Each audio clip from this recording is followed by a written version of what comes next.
ಏನ್ರಿ ನೀವು ಸಂತು ವಿಚಾರದಲ್ಲಿ ನಿಮ್ದು ಯಾವಾಗಲೂ ಕೊಂಕೆ.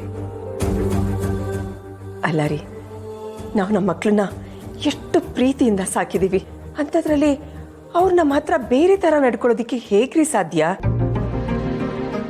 ಅಂತೂ ನಮ್ಮ ಸಂತು ಬದಲಾಗಿರೋದು ನೋಡಿ ನನಗೆಷ್ಟು ಸಮಾಧಾನ ಆಯಿತು ಗೊತ್ತಾ.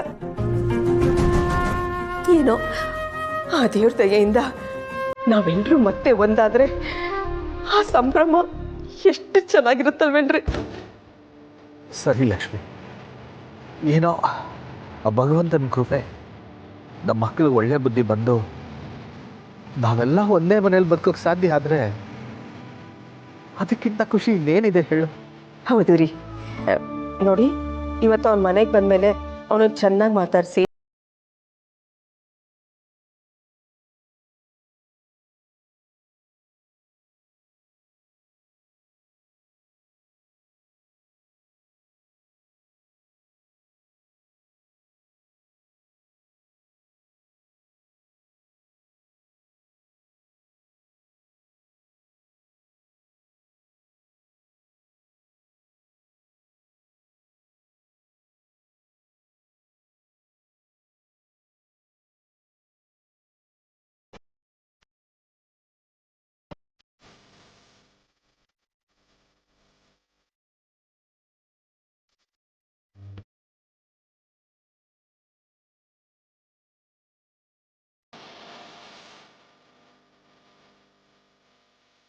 ಲಕ್ಷ್ಮಿ,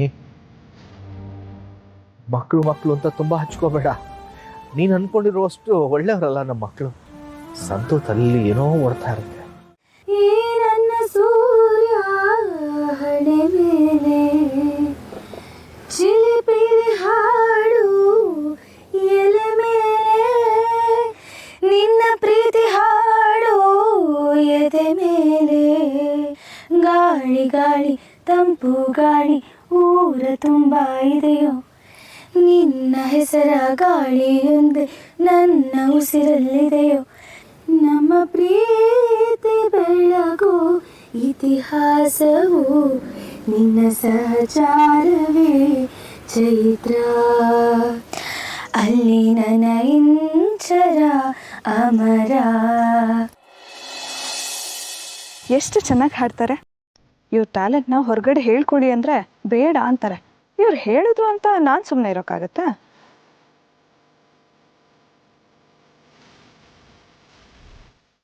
ತುಂತುರು ಅಲ್ಲಿ ನೀರ ಹಾಡು, ಕಂಬನ ಇಲ್ಲಿ ಪ್ರೀತಿ ಹಾಡು. ಹಗಲಿರಲಿ ഇരുളിರಲಿ ನೀಲಿರಲಿ ಹೇಗಿರಲಿ, ನನ್ನ ತುಂಬು ಹೃದಯ ನೀ ತುಂಬಿದೆ, ನಿನ್ನ ಈ ತುಂಬು ಪ್ರೀತಿಯನು ಕಣ್ಣ ಹಾಡಂತೆ ಕಾಯುವೆನು. ನಿಮಗೆ ಹೇಳಿದ್ರೆ ಅಪ್ಲೋಡ್ ಮಾಡೋಕ್ಕೆ ಬಿಡಲ್ಲ, ಅದಕ್ಕೆ ನಿಮಗೆ ಹೇಳ್ದೇ ಅಪ್ಲೋಡ್ ಮಾಡ್ತೀನಿ.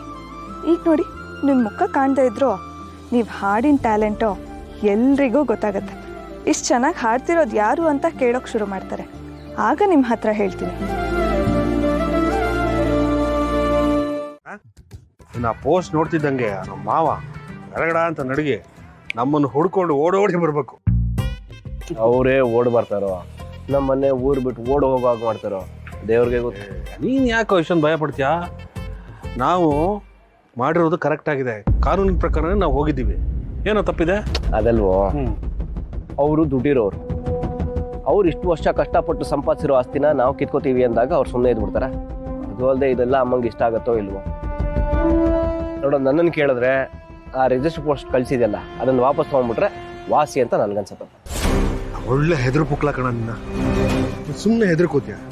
ಅಪ್ಪನ ಆಸ್ತಿ ಮಗಳಿಗೆ ಸಿಗಬೇಕು ಅಂದರೆ ಹೆಣ್ಮಕ್ಳಿಗೆ ಸಿಗಬೇಕು ಅಂತ ಕಾನೂನೆಲ್ಲ ಇದೆ. ನಾವು ಯಾಕೋ ಭಯಪಡಬೇಕು? ಅವ್ರಿಗೆ ಬೇಡ ಅಂದರೆ ಬಿಡು, ನಾವು ಇಟ್ಕೊಳ್ಳೋಣ. ಅವ್ರಿಗೇನು ಕಾಡು ಬಾ ಊರು ಹೋಗು ಅಂತಿದೆ. ನಾಡಲ್ಲಿ ಬದುಕಬೇಕಾಗಿರೋರು ನಾವು ತಾನೇ, ಅನುಭವಿಸ್ಬೇಕಣ. ನೀನು ಏನೇನೋ ಹೇಳಿ ನನಗೂ ಭಯಪಡಿಸ್ಬೇಡ. ನೋಡ, ನಾವು ಒಂದು ಹೆಜ್ಜೆ ಮುಂದಿಟ್ಟಿದ್ದೀವಿ, ಇನ್ನೊಂದು ಹೆಜ್ಜೆ ಮುಂದಿಡೋದಕ್ಕೆ ಕಷ್ಟ ಆಗಲ್ಲ. ಇನ್ನೊಂದು ತಲೆ ಕೆಡಿಸ್ಕೊಬಿಡ ಕಣ, ನಾನು ಇದ್ದೀನಿ. ನೀನು ಸುಮ್ಮನೆ ನನ್ನ ಜೊತೆ ಆರಾಮಾಗಿರೋ ಅಷ್ಟೇ. ಸರಿ ಏನೋ ಮಾಡ್ಕೊಳಪ್ಪ, ಆದ್ರೆ ನಿನ್ನ ಹುಷಾರಲ್ಲಿ ನೀನಿರೋ.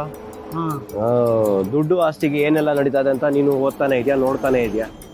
ಅಲ್ಲ, ಒಡ ಹುಟ್ಟಿದ ತಂಗಿನೇ ಮನೆಯಿಂದ ಹೊರಗೆ ಹಾಕಿದ್ದಾರೆ ಅಂದ್ರೆ ನಾವೆಲ್ಲ ಯಾವ ಲೆಕ್ಕನ? ನೋಡ, ಅವನು ನರಸಿಂಹ ಆದ್ರೆ ನಾನು ಉಗ್ರ ನರಸಿಂಹ.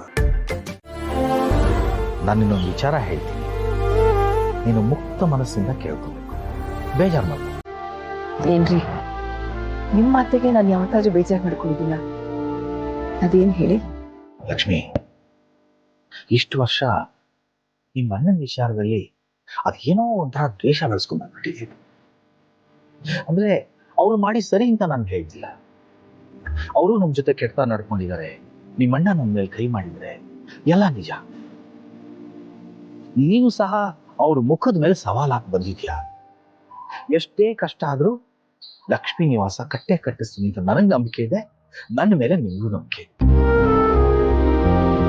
ಅವರಿಂದ ನಾವು ಯಾವ ನಿರೀಕ್ಷೆನೂ ನಾವು ಮಾಡ್ತೀವಿ. ಹಾಗಂದ ಮೇಲೆ ನಾವು ಈ ದ್ವೇಷ ಯಾಕೆ ಇಟ್ಕೋಬೇಕು? ನೀನು ನಿನ್ನ ತವ್ರ ಮನೆಗೆ ಹೋಗಿ ಬರ್ಬೇಕು ಲಕ್ಷ್ಮಿ. ಏನ್ರಿ ಹೇಳ್ತಿದ್ದೀರಾ ನೀವು? ಹೌದು ಲಕ್ಷ್ಮಿ, ಇನ್ನು ಎಷ್ಟು ದಿನ ಅಂತ ಈ ದ್ವೇಷ ಮನಸ್ಸಲ್ಲಿ ಇಟ್ಕೊಂಡು ಕೊಡ್ತೀಯ? ನಾವೇನ್ ಚಿಕ್ಕವರ? ನಮಗ್ ಮಕ್ಕಳಾದ್ರು ಮೊಮ್ಮಕ್ಕಳಾದ್ರು. ನೋಡಿ ಲಕ್ಷ್ಮಿ, ನನಗೆ ನೀನು ನಿನ್ ತವ್ರ ಮನೆಗೆ ಹೋಗ್ಬೇಕು, ನಿಮ್ಮ ಅಣ್ಣನ ಜೊತೆ, ಅತ್ತಿಗೆ ಜೊತೆ, ನಿಮ್ ತಂದೆ ಜೊತೆ ಮಾತಾಡ್ಬೇಕು.